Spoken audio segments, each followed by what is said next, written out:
Good afternoon. My name's Mike, and I've been cleaning up what I affectionately call the snake.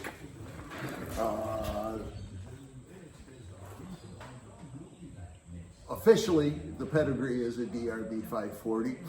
DRB was a factory on the Gold Coast that built GT40s, Cobras, some Jaguars for a long time. They were kind of big in sports car. You could call them kit cars, but they weren't because they had a factory and they built cars, though they sold kits as well.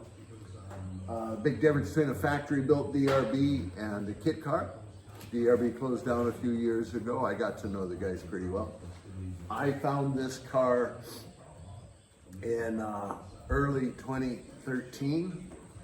Nobody knew what it was. I kind of had an inkling what it was, and I later learned a lot about it, but it's quite a good car. It's a very good car. A lot about it that's interesting in that it was built as a prototype in the factory when they were putting this model together, and it started in about 2007 and later. I think this car was finished in 2009. That was the global financial collapse, and they all went kind of bankrupt after thinking they were going to get there. So the factory produced one car. This is it. Online, I have links to the write-up about this when it was built. I have links to lots of magazines that talked about this car. This car got lost, ended up in Melbourne. I found it, brought it back to Queensland. I licensed it and have been driving it for a while. I haven't drove it for a year. So it is an interesting one. What I will do now, only a few minutes in, is just, I guess I can do it right away. Let's see what happens. This could embarrass me because cars that sit for long periods of time often tend to have battery problems.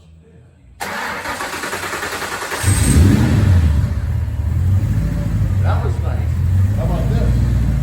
Windows down, electric windows.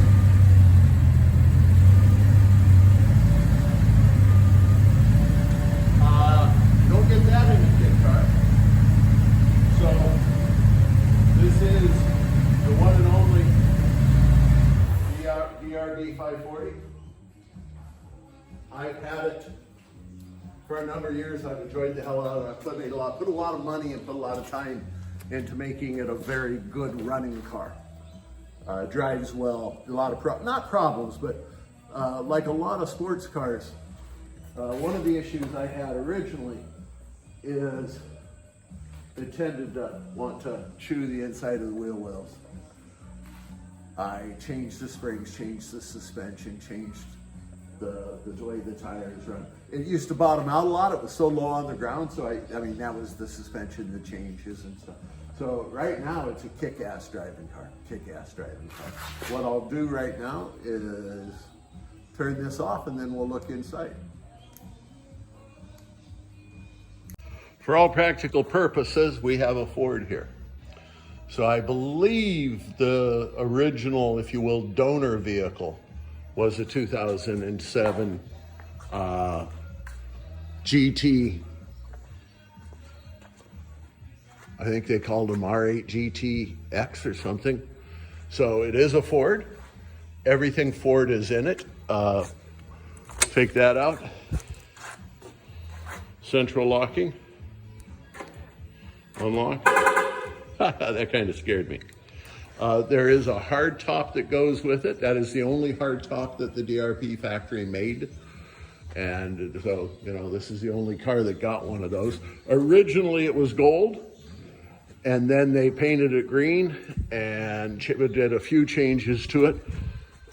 The car that went into this, the 290 cubic inch Boss, naturally aspirated. Pretty much everything, the engine, the drivetrain, the rear end, is the original Ford parts, are the original Ford parts. It looks kind of cool when it sits there with the hood open. I think it looks cool. So this is what we have. We have 59,570 kilometers on it. I think I bought it, and I'll check the paperwork and put that all together. I bought it, I think, with 54,000. So I've driven it a bit. I bought it and drove it up here from Melbourne. Top down, again, hard top over there, but top down, ready to run.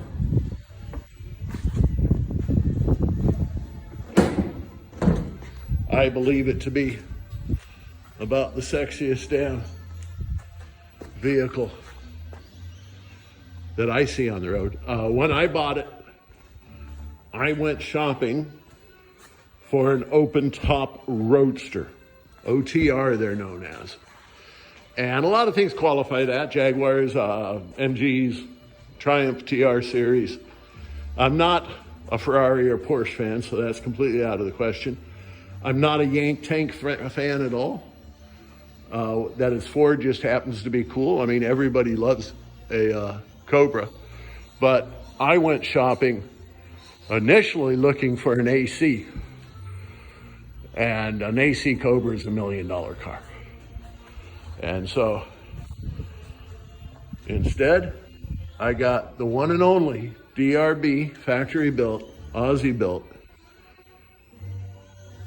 540 on the planet.